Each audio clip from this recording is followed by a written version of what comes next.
사유재산을 늘려가며 권력을 누렸던 야일 시대의 마지막은 이전에는 열거된 적이 없는 많은 신들의 향연입니다.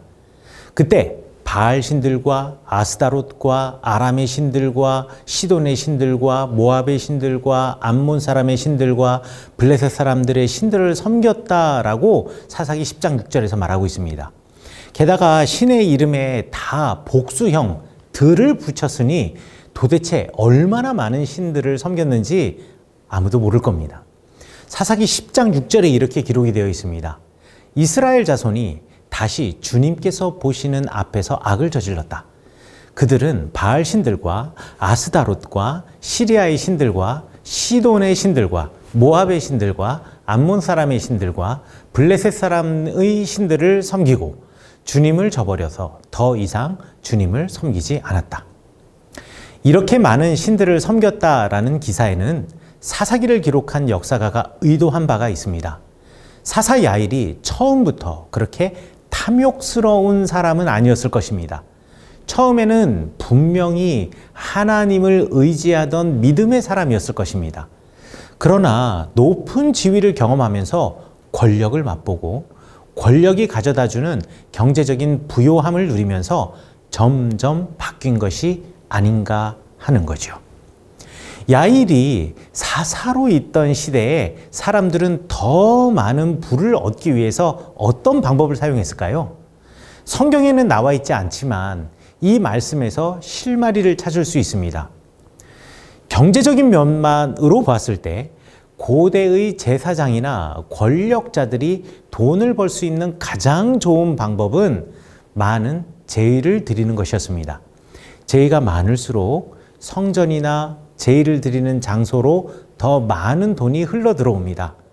그런데 한 분 여호와 하나님께만 제사를 드리면 매일같이 드리는 상번제 이외에 사람들이 가져오는 몇몇 제사밖에 없습니다. 그러나 신들의 숫자가 많다고 생각해 보세요. 그 많은 신들에게 하루에 한 번씩만 제물을 바친다고 해도 여호와 한 분만을 섬기는 것보다 10배 이상의 제의가 있을 것입니다. 제사장의 몫이 늘어나는 것은 물론이죠. 이 때문에 돌아가는 경제적인 효과로 경제 권력층에 있는 이들도 더 많은 돈을 벌어 들일 것입니다. 또 돈맛을 볼수록 제2의 지도자들과 정치, 경제 지도자들이 더욱 공고하게 결탁하게 됩니다. 이것이 사람의 욕심입니다. 그렇다 보면 이스라엘 공동체를 이끄는 사람들이 여호와 하나님의 나라와 그의 백성이라는 자기 정체성보다는요, 오히려 신들을 이용하는 이교도처럼 되어버리는 거죠. 그리고 그들의 통치 아래 사는 백성들은 고통을 받을 수밖에 없는 것입니다. 사사 야일의 때가 바로 그런 시대였고 또 그 시대를 이어받은 사사 입다의 때는요, 그 같은 부조리가 절정에 달했습니다. 그런데 신들의 명단을 들여다보니까 단지 야일이 있었던 길르앗의 문제는 아니었나 봅니다. 페니키아 지역과 아람, 시돈과 모압, 암몬과 블레셋을 경계로 한 모든 지역에서 두루 나타난 일 같습니다. 결국 하나님은 이방의 우상들을 이용해서 자기 배를 불리던 이스라엘의 지도자들을 그 지도자들이 바라던 대로 그들로부터 억압당하게 내버려 두셨습니다. 지도자들이 타락한 결과는 오롯이 백성들의 몫이었습니다. 그러고 보면 그때나 지금이나 마찬가지입니다.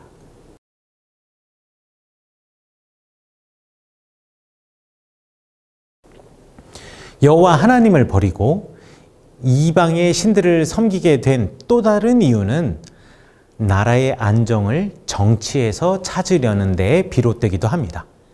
국제정치에서 살아남기 위해서 다른 나라와 외교 관계를 수립하고 또 그 나라와 돈독한 관계를 유지하기 위해서 사용하던 일반적인 방법이 그 나라의 신들을 자기 나라의 성전 또는 제의의 장소에서 공개적으로 자기 나라의 신과 함께 예배하는 것이었습니다.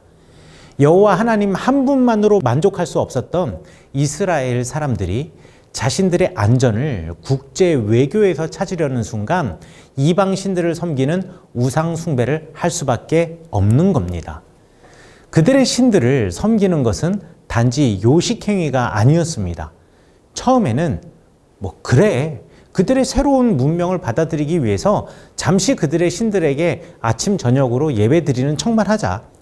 그러나 우리가 여호와 하나님의 백성이라는 것은 절대로 잊지 말자 하고 생각하면서요, 이웃 나라의 신들에게 형식적으로 예배를 드렸을지도 모릅니다.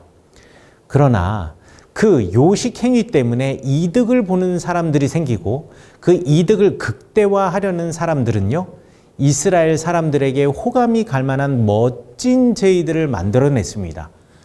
주변 나라들의 신들을 위한 제사가 정례화되면서 점차 이스라엘 사람들은 그 우상들을 참신인 양 섬기게 된 거죠. 또 이방의 나라가 그러하듯이 특별한 상황과 장소에서 어떤 역할을 담당하는 신들이 있다라고 착각하게 되었습니다. 이스라엘이 고대 주변의 나라들과 같이 다신사회가 되어버린 것이죠. 선조인 아브라함이 다신사회로부터 떠나 오직 한 분 여호와 하나님만을 바라보며 가나안 땅에 정착한 것과는 정반대가 되어버린 셈입니다.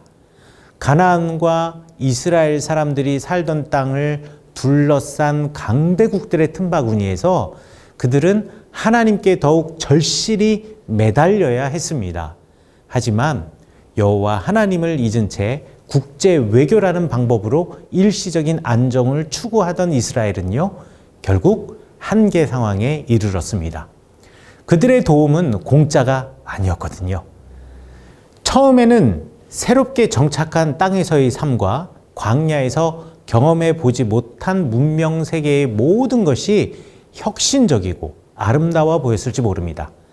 그러나 이스라엘 사람들은 그에 해당하는 대가를 지불해야 했습니다. 그것은 또 다른 압제와 고통, 그리고 한 분 하나님 여호와를 향한 신앙의 포기였습니다.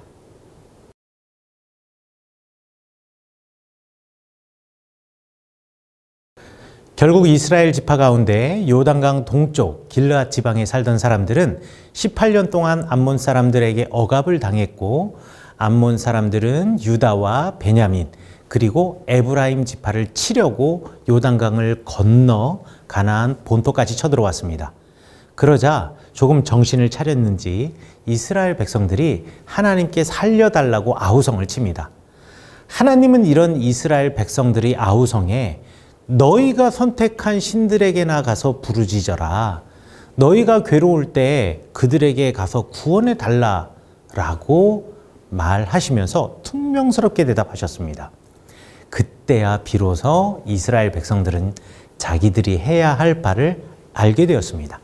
그들은 여호와 하나님만 섬기겠노라고 다짐했습니다. 그리고 자기들 가운데 있는 이방 신들을 다 없애버렸습니다.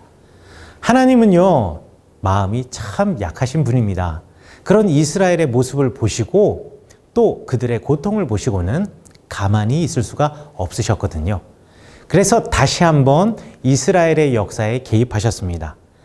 하나님은 시시때때로 하나님을 잊고 다른 길로 걸어가는 우유부단하고 나약한 이스라엘의 편에서 함께 아파하셨습니다.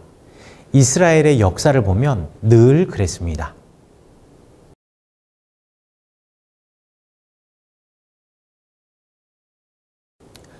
암몬 사람들이 길르앗에 진을 쳤습니다.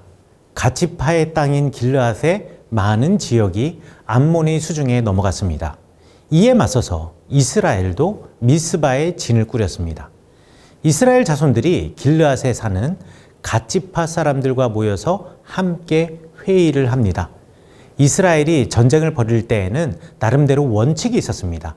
한 지파가 공경에 처해서 전쟁을 치를 때에는요, 이스라엘의 형제 지파들이 도와야 합니다. 그리고 도움을 요청한 지파의 지도자가 전쟁의 지휘관으로서 앞장서야 합니다. 그 지역의 지리와 지형을 가장 잘 알기 때문입니다. 그런데 갓지파 길르앗 사람 중에 이 전쟁에 선뜻 맨 앞에 서겠다는 사람이 없었나 봅니다. 그래서 이러한 제안을 했습니다. 사사기 10장 18절에 이렇게 말하고 있어요. 누가 먼저 나가서 암몬 자손과 싸우겠느냐? 그 사람이 길르앗에 사는 모든 사람의 통치자가 될 것이다. 가치파의 땅 길르앗에서 30개의 성읍을 차지한 야일의 아들들이 아직 있었던 시대입니다. 도대체 그 아들들은 다 어디 갔을까요? 적어도 사사인 아버지 야일 밑에서 길르앗의 30개 성읍의 머리로서 길르앗의 최대 맹주의 역할을 자처했다면 길르앗에서 치르는 전투에 앞장서는 것이 당연합니다. 전투의 맨 앞에서 잃어버린 내 성읍을 다시 찾겠다고 나서야 했습니다. 그런데 그런 아들이 하나도 없었습니다.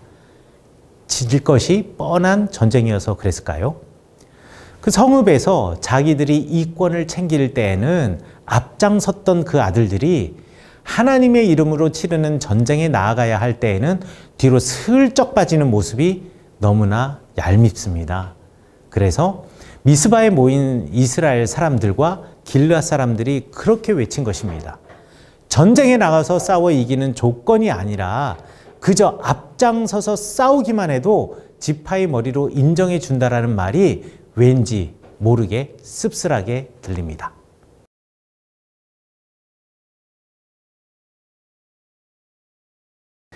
입다는 길르앗이 창녀에게서 낳은 아들이었습니다. 아버지 길르앗은 본처에게서도 여러 아들들을 두었는데 이 아들들이 아버지가 창녀에게서 낳은 아들 입다를 꽤나 구박했던 모양입니다. 결국 입다에게 너는 우리 어머니가 아닌 다른 여인의 아들이므로 우리 아버지의 유산을 이어받을 수 없다 라고 말하면서 쫓아냈습니다. 이것이 그냥 쫓아낸 것이 아닙니다. 아버지의 유산을 이어받을 수 없다라는 말은 단지 경제적인 손해뿐 아니라 그 가문으로부터 완전히 버림받아서 사회적으로 보호받을 어떠한 장치도 이제 우리가 너에게 줄 수 없다라는 선언입니다. 고대 사회에서는요, 가히 사형 선고에 가까운 말이라 할 수 있습니다. 입다는 형제들의 영향력이 미치는 길르앗 산지를 피해서 골짜기 건너 돕이라고 하는 곳으로 도망가서 살았습니다. 그리고 마치 사울을 피해 아둘람으로 도망한 다윗의 주변에 압제받는 사람들, 빚에 시달리는 사람들, 원통하고 억울한 일을 당한 사람들이 모여들었듯이 입다의 주변에도요, 아무것도 가지지 않은 사람들이 모여들었습니다. 이 단어를 왜 잡류 또는 건달패라고 우리말 성경에서 번역했는지는 잘 모르겠지만 히브리어 성경은 마치 입다처럼 아무것도 가지지 않은 사람들, 박탈당한 사람들, 이런 사람들이 입다의 주변에 모여들었다라고 말합니다. 아무것도 갖고 있지 않아서 오로지 여호와 하나님께만 의지할 수밖에 없었던 사람들이었습니다. 그런데 길르앗의 장로들이 입다를 데려오려고 그 돕 땅으로 찾아갔습니다. 그리고 입다에게 그 전쟁의 지휘관이 되어 달라고 부탁을 했습니다. 그러나 입다는 길르앗 장로들에게 이렇게 이야기합니다. 당신들이 나를 미워해서 우리 아버지 집에서 나를 쫓아낼 때는 언제이고 어려움을 당하고 있다고 해서 나에게 올 때는 또 언제요? 그러자 길르앗의 장로들이 입다에게 이렇게 말하죠. 바로 그렇기 때문에 우리가 당신을 찾아온 것입니다. 우리와 함께 가서 암몬 자손과 싸운다면 당신은 모든 길르앗 사람의 통치자가 될 것입니다. 그러니까 입다가 길르앗 장로들에게 다시 묻죠. 당신들이 나를 데리고 가서 암몬 자손과 싸울 때 주님께서 그들을 나에게 넘겨주신다면 과연 당신들은 나를 통치자로 받아들이겠어? 그러니까 이 길르앗 장로들이 입다에게 다짐합니다. 주님께서 우리 사이의 증인이십니다. 당신이 말한 그대로 우리가 할 겁니다. 이게 사사기 11장 7절부터 10절까지의 이야기를 쉽게 다시 풀어서 이야기한 겁니다. 자, 이 대화에서 뭔가 독특한 것 보이시나요? 여기에 길르앗의 장로들과 입다의 차이가 드러납니다. 사사기를 기록한 역사가는 이 구절을 통해서 길르앗 장로들과 입다가 전쟁을 바라보는 시각에 큰 차이가 있었다라는 것을 말해 줍니다. 길르앗의 장로들은요, 입다가 굉장한 용사이기 때문에 암몬과의 전쟁에서 이스라엘 군대의 맨 앞에 설 수 있을 거라고 생각해서 그를 찾아갔습니다. 그들이 입다를 의지한 것입니다. 그러나 입다는요, 주님께서 전쟁에서 이기게 하시고 그들을 자기의 손에 넘겨주신다라는 믿음을 가지고 있었습니다. 입다의 태생과 출신의 문제가 아닙니다.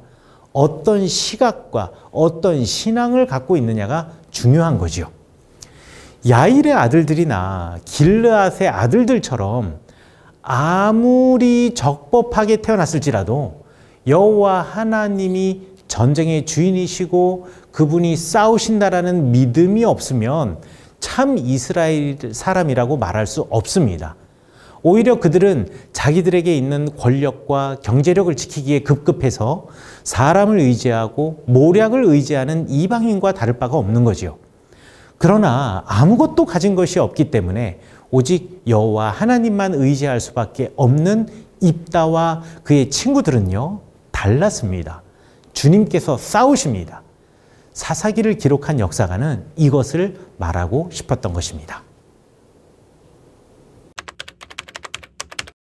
선생님 되고 싶어요. 야구선수가 되는 게 꿈입니다. 변호사가 되고 싶어요. 무용 선생님이요.